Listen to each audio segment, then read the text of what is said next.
kasih kita hadiah sebelum Oke. pulang. 5 menit ya. Magnet rezeki 5 menit ya. Boleh. Ada dong. Ilmu magnet hajat rezeki. Puasa dulu. Yang pertama, hakikatnya kan rezeki itu sudah Allah siapkan. Allah menciptakan bumi dan alam semesta itu buat kita orang beriman. Ya. Yang pertama harus yakin bahwa Allah memberikan rezeki itu tak berhingga. Seperti analogi air hujan. Allah memberikan rezeki tak berhingga. Hanya saja wadahnya yang kita siapkan yang berbeda-beda. Kalau wadahnya gelas, dapat air hujannya segelas. Wadahnya mangkok semangkok, baskom sebaskom, kolam sekolam. Tapi kalau ini wadahnya segelas, bocor lagi gelasnya. Nah itulah. Padahal apa? Allah memberikan rezeki tak berhingga. Itu harus diyakinin dulu. Jangan berpikir, wah Allah mah ngasihnya sedikit banget. Nah itu. Teknik. Ada 4 derajat level magnet rezeki. Ada 4. Level yang paling rendah, ini level magnet rezeki orang awam. Selalu mengatakan nyari rezeki. Padahal rezeki itu dijamin sama Allah. Kalimat nyari rezeki ini adalah sering kita dengar. Mau kemana? Nyari rezeki, nyari kerja. Yang namanya nyari bisa ketemu, bisa enggak. Bisa dapat, bisa enggak. Kalaupun dapat, enggak seberapa. Itu adalah teknik nyari rezeki dengan tenaga. Kayak misalkan ojol, tukang beca, ya begitu capeknya, lelahnya tapi dapetnya dikit. Itu level pertama. Level magnet rezeki yang kedua adalah jemput rezeki. Di mana rezeki kamu? Itu di Bandung, tinggal ambil. Udah ada, tinggal ambil. Tapi kan harus ikhtiar ke Bandungnya. Naik motor, naik mobil, naik kereta atau apapun.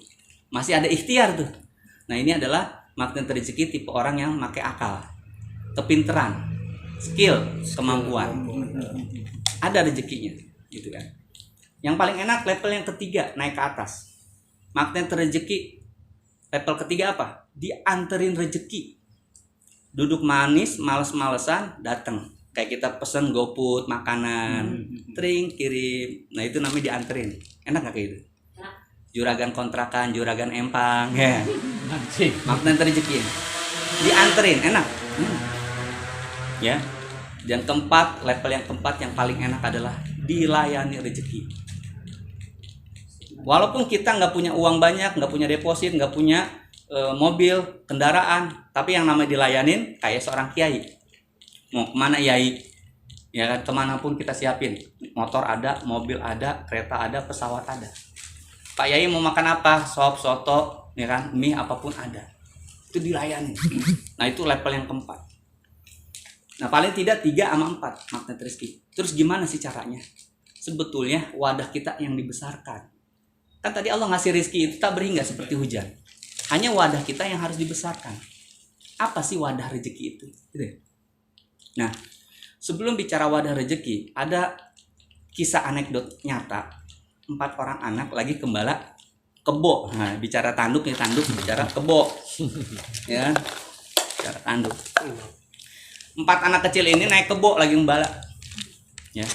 Si A ngomong, ntar gua udah gede, pokoknya ya ngipas-ngipas duit datang. Kayak Mas Wid. Nah, ngipas-ngipas duit datang. Kata si B, ya kan, lagi naik kebo juga. Gua mau sekali ngomong duit datang. Teriak dikit duit datang. Kata si C, lu kurang keren. Yang si C-nya ini, Mas Pri, apa? Pokoknya gua duduk manis, duit datang. Alhamdulillah. Kata si C nih, Mas Pri. Ada yang lebih keren lagi, yang keempat. Si D, ya. Pak Surya, ya. Apa? Wah, lu payah deh. Mendingan gua apa? Gua tidur aja duit datang. Wah. Ini lagi menghayal.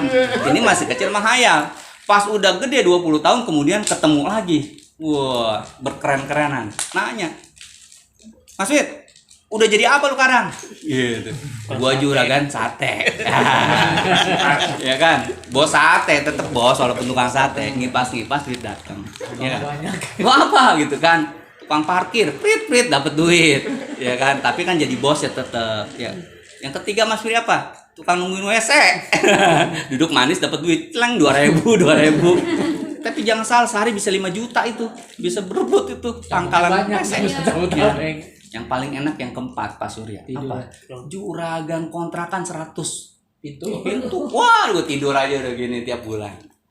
Nah, beda nggak 1 pintu sama 10 pintu sama 100 pintu? Beda.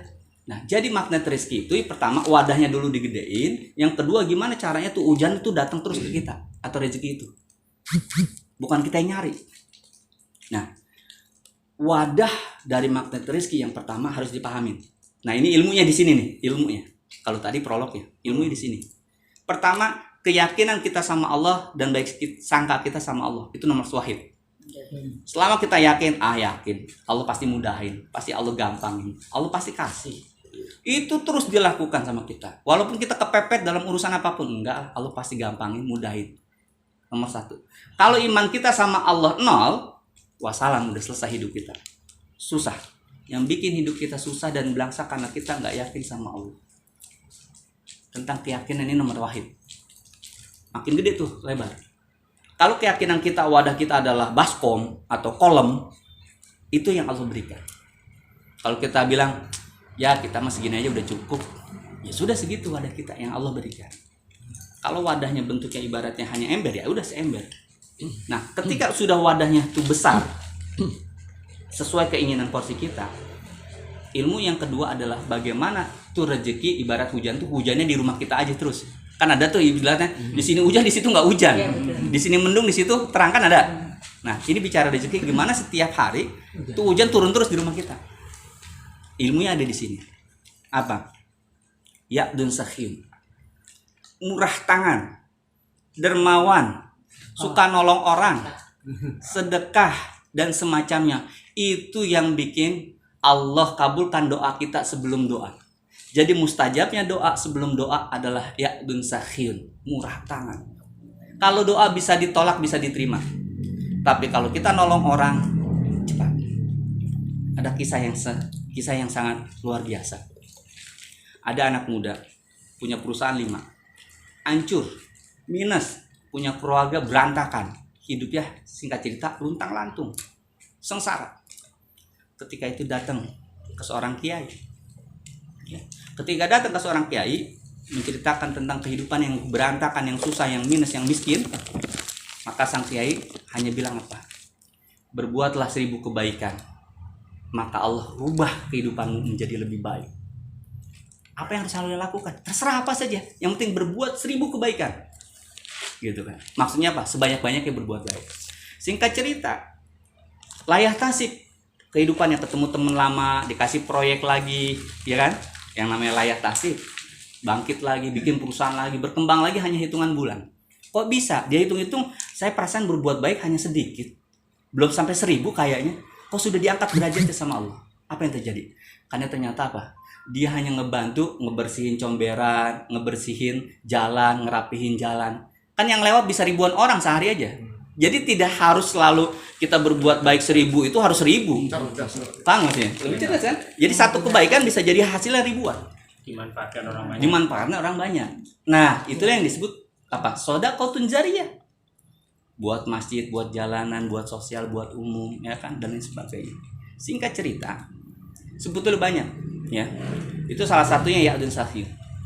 Yang keduanya, mustajabnya doa adalah doa orang tua, birrul walidain.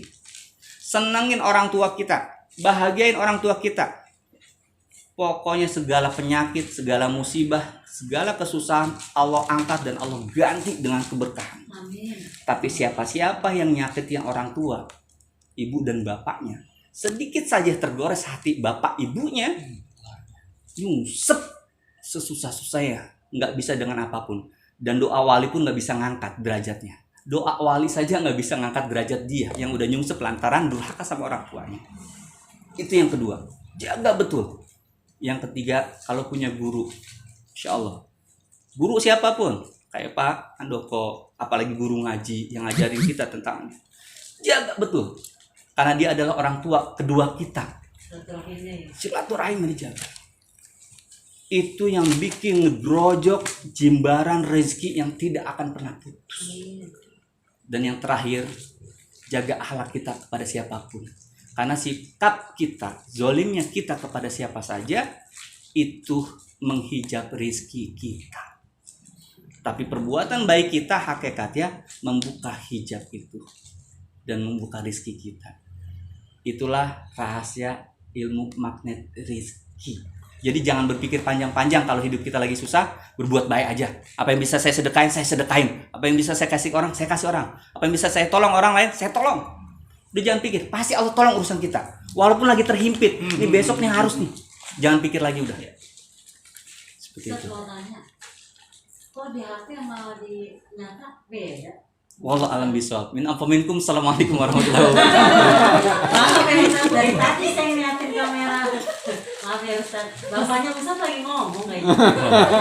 Dulu tuh saya pernah di Trans TV, Apa nih, Ustaz? di Global TV dulu. Oh iya. 15 tahun yang lalu saya pernah. Saya juga di dunia entertain bikin film. Masya Allah. Beda Ustaz HP-nya sama yang nyata.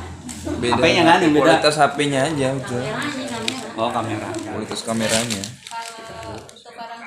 Kalau untuk orang tua kita udah berbuat baik tapi ternyata orang tua mungkin termakan omongan. Jangan dipikirkan. Iya, kita tidak pikir. Kalau berbuat baik, lillah. Mau dibales, tidak dibales, lillah. Saya kasih rahasia, mau jadi kekasih Allah, Oh. mau jadi wali Allah. Cita-cita tuh jangan jadi pilot, jadi itu jadi kekasih Allah. Kalau udah jadi kekasih Allah, semua urusan mudah. Paham ya? 4 rahasia menjadi kekasih Allah. 4. Yang pertama, cirinya. Ya, kekasih Allah itu cirinya selalu menebarkan kasih sayang. Sebagaimana Rasulullah, ya kan, diturunkan ke muka bumi sebagai rahmatan lil alamin.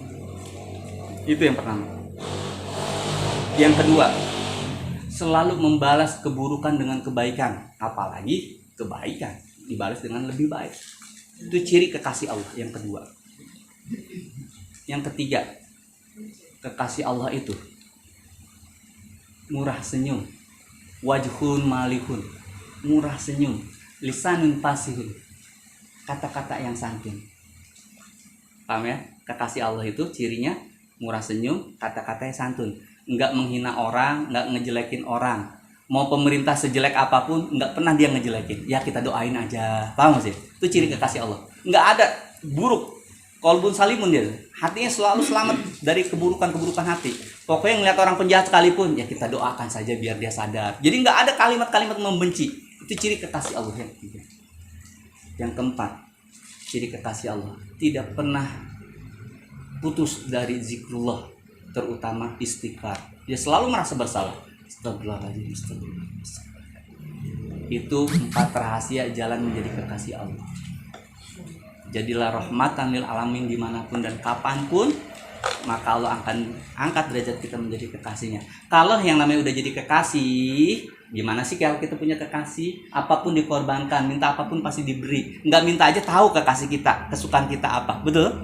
Nah, jadi yang terakhir adalah dalam ilmu magnet rezeki, jadikan diri kita sebagai kekasih Allah, maka urusan apapun dimudahkan. Ayatnya adalah surat At-Talaq ayat 2 dan 3. Wa may yattaqillaha yaj'al lahu makhraja wa yarzuqhu min haitsu la yahtasib wa may yatawakkal 'ala Allah fa huwa hasbuh.